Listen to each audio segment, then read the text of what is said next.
Hello everyone, स्वागत है आप सभी लोगों का शिक्षा फॉर नौकरी में। इस वीडियो लेक्चर में आज हम लोग देखने वाले हैं थ्योरी चैप्टर जो रहेगा बाल विकास एवं शिक्षण शास्त्र के एक महत्वपूर्ण टॉपिक को जो हम डिस्कस करेंगे सीडीपी के लिए, इंडिविजुअल डिफरेंसेस, व्यक्तिगत भिन्नताएं। ये वाला जो टॉपिक है काफी ज्यादा क्वेश्चन यहाँ से पूछे जा रहे हैं। पीवाईक्यू आप उठा के देखोगे, प्रीवियस ईयर के क्वेश्चन देखोगे उत्तराखंड टेट के, तो यहाँ से इंडिविजुअल डिफरेंसेस से क्वेश्चन आ रहे हैं बाल विकास में। तो पेपर 1 एंड पेपर 2 दोनों के लिए ये वीडियो रहने वाला है, क्योंकि ये टॉपिक जो है पेपर 1 में भी पूछा जाता है और पेपर 2 में भी पूछा जाता है। तो काफी इंपॉर्टेंट वीडियो होने वाली है भाई। थ्योरी चैप्टर है जिसमें सारे पहलुओं को समझ लेंगे, क्या होता है इंडिविजुअल डिफरेंसेस, क्या इनकी विशेषताएं होती है, कहाँ शिक्षा में इनकी जरूरत पड़ती है और क्या क्या किस किस आधार पर हम इंडिविजुअल डिफरेंसेस को समझ सकते हैं, शिक्षण में किस प्रकार से हम इंडिविजुअल डिफरेंस को क्लियर कर सकते हैं, यानी कि व्यक्तिगत भिन्नताओं को देख सकते हैं। टेलीग्राम पर अभी आपने कनेक्ट नहीं किया तो शिक्षा फॉर नौकरी को टेलीग्राम पर कनेक्ट कर सकते हो, लिंक वीडियो के डिस्क्रिप्शन में भी दिया गया है। वहां से आप इन कमेंट में नोट्स का लिंक मिल जाएगा आपको। टेलीग्राम पर आप जाओगे, टेलीग्राम ग्रुप ज्वाइन करोगे, वहां पर पिन कमेंट में नोट्स का एक आपको लिंक मिल जाएगा। वहां से जाकर आप नोट्स को बाय कर सकते हैं अगर आप खरीदना चाहते हैं। जितने भी हम लोगों ने अभी तक थ्योरी चैप्टर डिस्कस कर लिए हैं,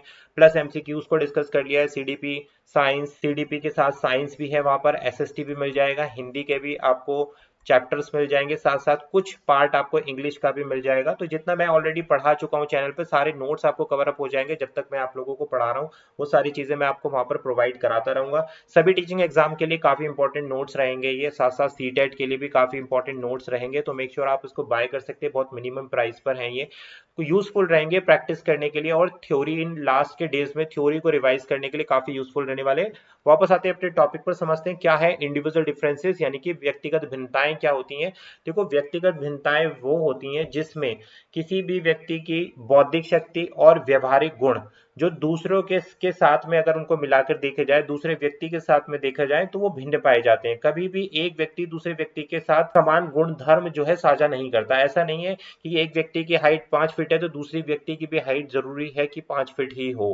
तो ये क्या होता है, ये शारीरिक रूप से अलग होते हैं, मानसिक रूप से व्यक्ति अलग होते हैं, उसी को हम क्या बोलते हैं, व्यक्तिगत भिन्नताएं बोलती हैं। परिभाषा दी गई है, व्यक्तिगत भिन्नताएं वो गुण होते हैं जो जनसांख्यिकीय विशेषताएं जैसे सांस्कृतिक कारक के आधार पर, बौद्धिक शक्ति और व्यवहारिक गुण जो जीवन के समग्र पहलुओं में एक व्यक्ति को दूसरे व्यक्ति से भिन्न बनाते हैं। कि भाई आपकी बौद्धिक शक्ति दूसरे व्यक्ति से अलग हो सकती है, आपका व्यवहारिक गुण एक व्यक्ति का दूसरे व्यक्ति से भिन्न हो सकता है। तो ये सारी के सारे क्या है, व्यक्तिगत भिन्नताएं ही होती हैं। उदाहरण के लिए अगर आप समझ लो, जैसे अमेरिका एक कंट्री है, वहां पर सामान्यतः किस प्रकार के लोग पाए जाते हैं, लंबे और गोरे रंग के व्यक्ति वहां पर पाए जाते हैं। ये विशेषता है वहां के लोगों की। जबकि अगर हम बात करें जापानियों की, तो वहां पर छोटे कद का होना एक क्या है भाई, एक उनका क्या है, स्वाभाविक है, एक व्यवहारिक स्वाभाविक गुण कह सकते हो या उनके जीन्स कह सकते हो। उसके साथ साथ बौद्धिक और नवाचारी प्रकृति का माना जाता है। किन लोगों को बात की जा रही है, जो जापान के लोग होते हैं। तो भिन्नताएं आ गई भाई, अमेरिका के लोग कुछ अलग विशेषता के साथ में है, जापान के लोग कुछ अलग विशेषता के साथ में, भारतीय अलग विशेषताओं के साथ में पाए जाते हैं। तो इसी प्रकार की जो व्यक्तिगत भिन्नताएं हैं, क्यों पढ़ रहे हैं हम, जैसे कि आप एक शिक्षक बनेंगे तो शिक्षक के बाद जब आप कक्षाओं में जाएंगे तो वहां पर आपको विभिन्न प्रकार के डिफरेंट कैटेगरी के स्टूडेंट मिलेंगे। उसी को ही हम क्या बोल रहे हैं, व्यक्तिगत भिन्नताएं बोल रहे हैं। उसी के आधार पर आपको अपने शिक्षण अधिगम जो देना है, बच्चों के आधार पर देना, बाल केंद्रित देना है। तो मेन एक आपका टॉपिक क्या हो गया, बाल केंद्रित शिक्षण भी हो गया। अब देखते हैं कुछ कैरेक्टरिस्टिक्स की, क्या क्या इनकी कैरेक्टरिस्टिक्स है, विशेषताएं होती हैं इंडिविजुअल डिफरेंसेस की। इंग्लिश में भी दिया है ये पीडीएफ मैंने नोट्स, और हिंदी में भी दिए हैं, तो दोनों लैंग्वेज में ये मौजूद है।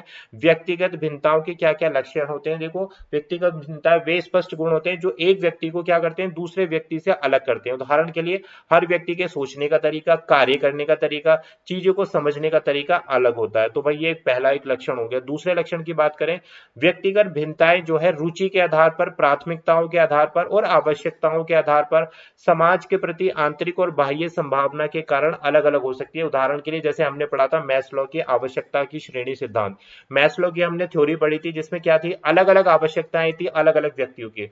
हो सकता है कि एक व्यक्ति को सेफ्टी नीड ज्यादा चाहिए, यानी कि सुरक्षा की आवश्यकता उसको ज्यादा है। हो सकता है दूसरे को सुरक्षा की आवश्यकता ना हो, उसको क्या करना है, उसको हंगर हो, भूख लगी हो, ठीक है। तो ये अलग अलग आवश्यकताएं हो सकती हैं हर एक व्यक्ति की, क्योंकि हर एक व्यक्ति भिन्न है। नेक्स्ट आता है असमानता प्रकृति का सिद्धांत। उदाहरण के लिए दो व्यक्ति किसी भी रूप में समान नहीं हो सकते, चाहे वो शारीरिक रूप से ले लो उनको, मानसिक रूप से ले लो, या फिर मनोवैज्ञानिक उनके विशेषताओं के आधार पर आप व्यक्ति को ले लो, कभी भी एक प्रकार के व्यक्ति नहीं हो सकते। अब व्यक्तियों में जीवन के कई पहलुओं में अंतर होता है, जैसे कि व्यक्तियों के बीच अंतर शारीरिक रूप में, जैसे कद, वजन और त्वचा बनावट, शक्ति आदि रूप में पाया जाता है, बुद्धिमत्ता के रूप में पाया जाता है, रुचि में, दृष्टिकोण में, योग्यता के आधार पर, या फिर मोटर क्षमताओं और स्किल्स जो होती हैं, हमारी कौशल्स जो होते हैं, उसके आधार पर भी व्यक्तियों में भिन्नता पाई जाती है। कि हर एक व्यक्ति में हर एक प्रकार के कौशल नहीं होते। एक व्यक्ति में जो एक अलग प्रकार का कौशल है, दूसरी व्यक्ति में जो है कुछ अलग प्रकार का कौशल होगा। सभी व्यक्ति में एक ही जैसा कौशल विकसित नहीं हो सकता है।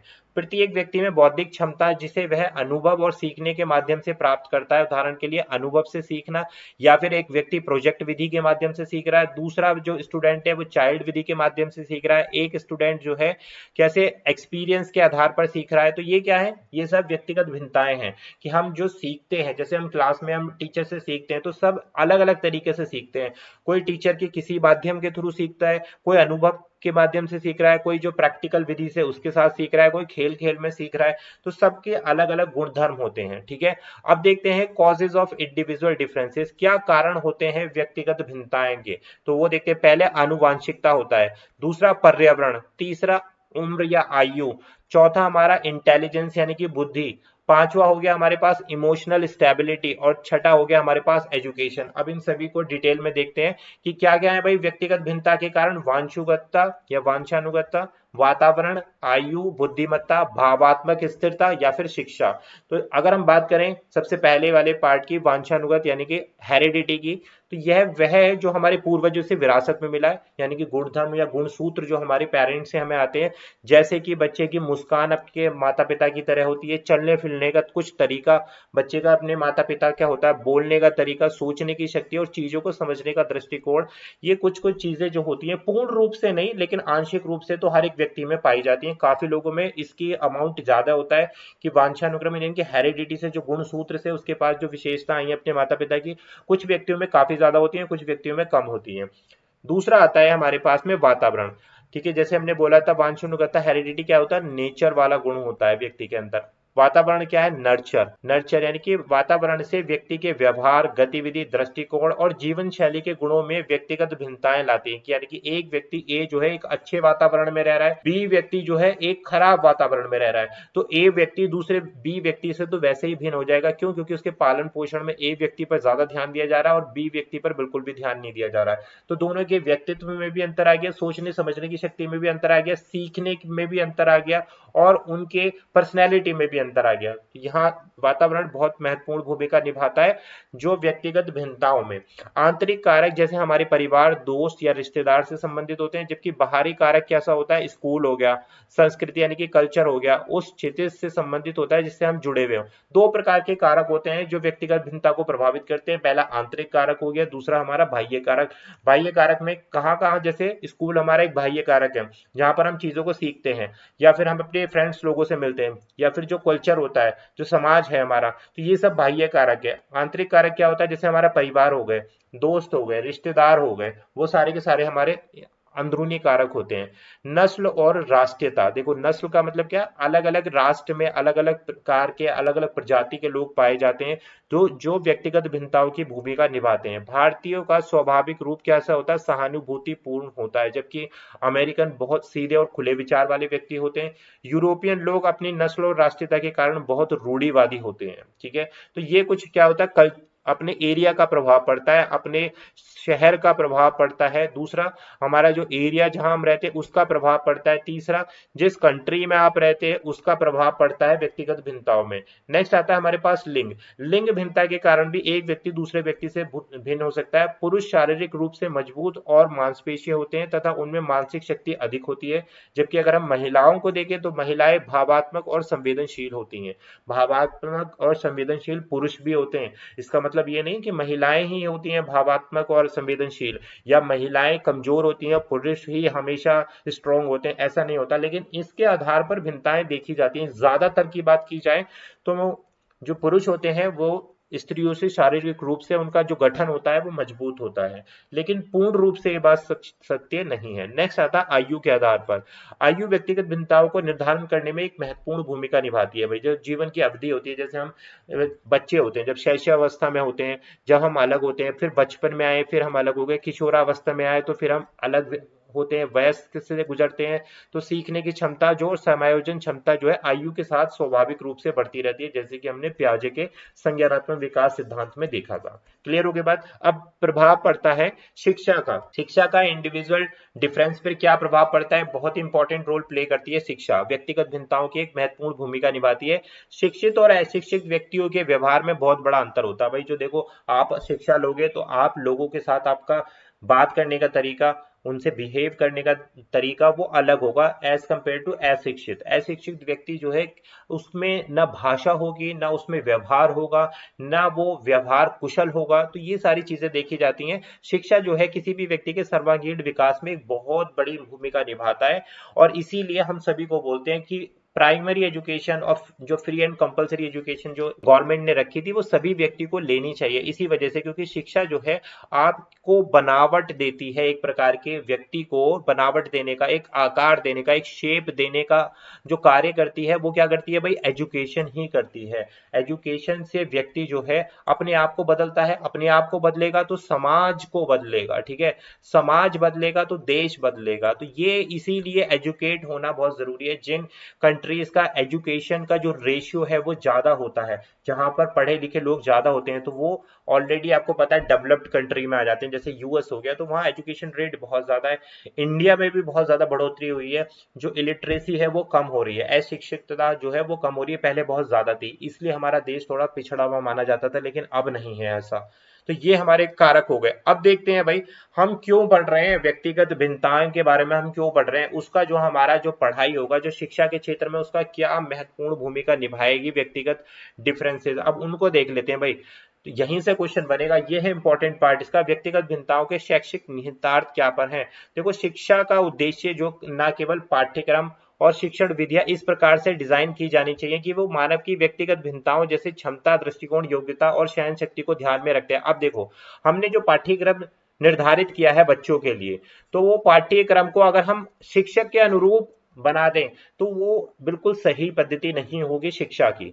हमें पाठ्यक्रम को व्यक्तिगत भिन्नताएं, यानी कि जो बच्चे अलग अलग आधार पर, जो अलग अलग प्रकार के बच्चे आपको एक कक्षा के अंतर्गत देखने के लिए मिलेंगे, तो उन्हीं के आधार पर आपको पाठ्यक्रम को डिजाइन करना है शिक्षक के रूप में। फिर उन्हीं के आधार पर आपको अपनी शिक्षण रणनीति को भी बनाना है, और उन्हीं के आधार पर आपकी शिक्षण की विधि भी होनी चाहिए। शिक्षक को व्यक्तिगत भिन्नताओं को ध्यान में रखते हुए विभिन्न प्रकार की शिक्षण विधियों को अपनाना चाहिए, ये मैं आपको बता दिया अभी आपको, जिससे कि प्रत्येक व्यक्ति आवश्यकताओं को पूरा किया जा सके। विशेषकर देखो, जो विशेष आवश्यकता वाले बच्चे होते हैं, इंपॉर्टेंट हो गया ना ये पॉइंट, जो विशेष आवश्यकता वाले बच्चे, उनके लिए आपको अपना जो शिक्षण विधि है उसको बदलना पड़ेगा। एज ए टीचर बात कर रहा हूँ, जो शिक्षक हैं उनको अपनी टीचिंग विधि को बदलना पड़ेगा, जो विशेष आवश्यकता वाले बच्चे हैं उनके लिए सामान्य बच्चों की तुलना में।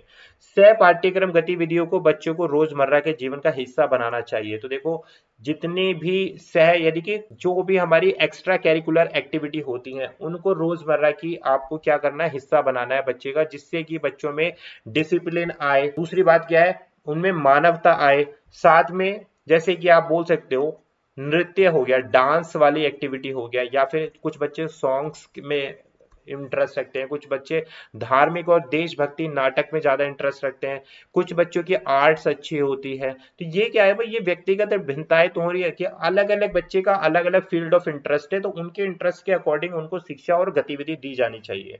इसीलिए मैं इस पॉइंट पर आपको इस टॉपिक को लेके आया हूँ, क्योंकि यहाँ से क्वेश्चन बनने की प्रोबेबिलिटी बहुत ज्यादा होती है, बहुत ज्यादा हाई चांसेस है। प्रीवियस ईयर के क्वेश्चन उठा के देखोगे, व्यक्तिगत भिन्नताओं पर बहुत ज्यादा जोर दिया गया, क्योंकि एग्जामिनर चाहता है कि एज ए शिक्षक आप जो एग्जाम क्वालिफाई कर रहे हो उसके बारे में आपको कितनी डीप जानकारी है, कि आप किस विभिन्न प्रकार के बच्चों को किस प्रकार से डील कर सकते हैं, कि आपके पास इतनी जानकारी है कि अलग अलग प्रकार के बच्चों को किस प्रकार से आपको पढ़ाना है, किस प्रकार अपना पाठ्यक्रम डिजाइन करना है। या ऐसा ही कि आप कक्षा में गए, सभी को आपने एक समान रूप से एक टॉपिक पढ़ा दिया और क्लास से भाग आए और आपकी जिम्मेदारी खत्म हो गई, ऐसा नहीं करना। इसलिए इन टॉपिक से प्रश्न पूछे जाते हैं। शिक्षक को बच्चों में अध्ययन के प्रति रुचि उत्पन्न करने का काम शिक्षण सहायक उपयोगी उपकरण का उपयोग करना चाहिए। इन उपकरणों का चयन करते समय व्यक्तिगत भिन्नताओं के अनुरूप, तो देखो भाई, जो भी आप टीचिंग लर्निंग मटेरियल क्लास में इस्तेमाल करोगे, जो आपका सहायक सामग्री होती है पढ़ाने की, वो भी व्यक्तिगत भिन्नताओं के आधार पर होती है कि बच्चों के इंटरेस्ट बेस्ड होती है, बच्चों के पढ़ने की तकनीक के अनुरूप होती है। कि एक बच्चा विशेष आवश्यकता वाला बच्चा है तो उसके लिए जो टीचिंग लर्निंग मटेरियल आप क्लासरूम में लेके जा रहे हैं वो अलग होना चाहिए। एक बच्चा हो सकता है दृष्टिबाधित है, उसके लिए आपको टीचिंग लर्निंग मटेरियल का अलग इस्तेमाल करना पड़ेगा। एक जो है गिफ्टेड चाइल्ड है, यानी कि उसका आईक्यू बहुत ज्यादा है, उसके लिए आपको अलग गतिविधि का इस्तेमाल करना पड़ेगा पढ़ाने के लिए। तो आप इस चीज से अवेयर होने चाहिए कि व्यक्तिगत भिन्नताएं क्या क्या हो सकती हैं। अलग अलग प्रकार की व्यक्तिगत भिन्नताओं के लिए अलग अलग प्रकार के संसाधन का आपको इस्तेमाल करना है पढ़ाते समय। नेक्स्ट बात करें विभिन्न शिक्षण विधियों जैसे खेल विधि का प्रयोग करना, प्रोजेक्ट विधि का प्रयोग करना, मॉन्टेसरी विधि का प्रयोग करना, स्टोरी टेलिंग का प्रयोग करना चाहिए, जिससे कि ये पता चल सके बच्चा किस कार्य या समस्या पर किस प्रकार की प्रतिक्रिया दे रहा है। तो ये हो गई पूरी हमारी बात कि क्यों हम व्यक्तिगत भिन्नताओं में शैक्षणिक निहितार्थ क्या है। तो ये सारे पॉइंट जो है शैक्षणिक निहितार्थ है। तो ये था बस हमारा एक छोटा सा इंपॉर्टेंट टॉपिक जो इंडिविजुअल डिफरेंसेस पे बेस्ड था। जितना मैंने अभी पढ़ा दिया आपको, इससे अलग आपके पास क्वेश्चन नहीं आएगा। ये सारे नोट्स जो मैं आपको अभी पढ़ा रहा हूँ ये आपको टेलीग्राम ग्रुप में मिल जाएंगे। शिक्षा फॉर नौकरी टेलीग्राम ग्रुप पे जाओगे, वहां आपको एक लिंक मिलेगा, या वीडियो के डिस्क्रिप्शन में भी एक लिंक मिल जाएगा। आपके पास टेलीग्राम इंस्टॉल होना चाहिए। जिस नंबर से आप टेलीग्राम आपका इंस्टॉल है उस नंबर से आप जो है डिटेल फिल करके बाय कर सकते हैं। 299 रुपीज के नोट्स है, इसमें काफी सारे पीडीएफ ऑलरेडी मैं अपलोड कर चुका हूँ और बहुत सारे पीडीएफ उसमें मैं डालने वाला हूँ। तो ये नोट्स जो है आपको पेपर से पहले रिवाइज करने के लिए बहुत ज्यादा उपयोगी रहेंगे। मेक श्योर आप इनको चेकआउट कर सकते हैं। मिलेंगे आपसे एक और नई वीडियो के साथ। शाम को एक लाइव सेशन भी रखते हैं डेली, तो वहां पर भी आप कनेक्ट हो सकते हो। सारी इन्फॉर्मेशन टेलीग्राम पर मिलती है, तो शिक्षा फॉर नौकरी को टेलीग्राम पर कनेक्ट कर लेना। चैनल पर नए तो सब्सक्राइब कर लो, और वीडियो पसंद आ गई हो, समझ में आ गया हो टॉपिक, तो एक कॉमेंट जरूर लीव कर देना। Thank you for watching.